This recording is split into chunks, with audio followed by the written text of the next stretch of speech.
தாய் தமிழ் உறவுகளுக்கு வணக்கம். திமுக தெலுங்கர்களின் கூடாரமாக மாறி வருகிறது. திமுக தெலுங்கர்களின் கூடாரமாக மாறி வருகிறது என்ற தலைப்பில் இந்த காணொளியை காண்கிறோம்.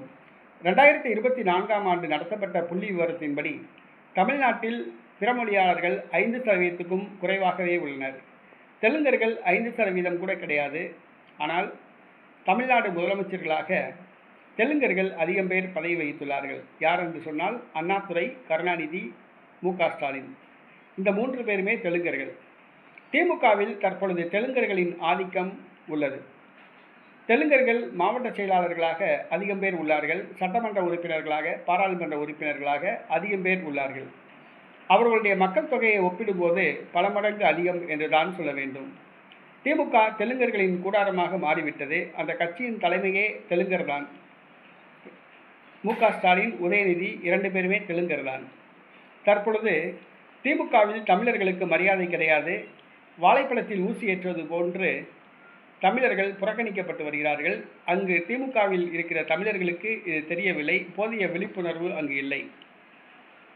நாம் திராவிடர்கள் என்று கூறி திமுகவில் தெலுங்கர்கள் ஆதிக்கம் வலுவாக ஆரம்பித்துள்ளது.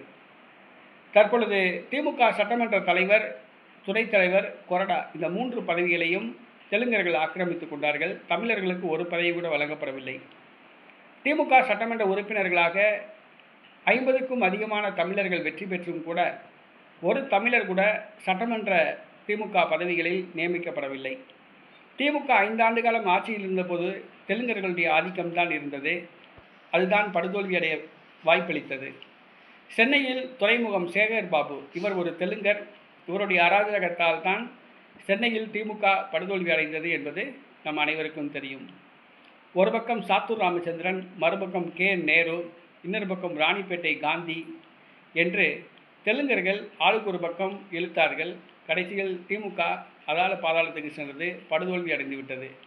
தற்பொழுது திமுக தெலுங்கர்கள் கூடாரமாக மாறிவிட்டது. தமிழர்கள் இதனை புரிந்து கொள்ள வேண்டும். திமுகவில் உள்ள தமிழர்கள் இதனை புரிந்து கொள்ள வேண்டும்.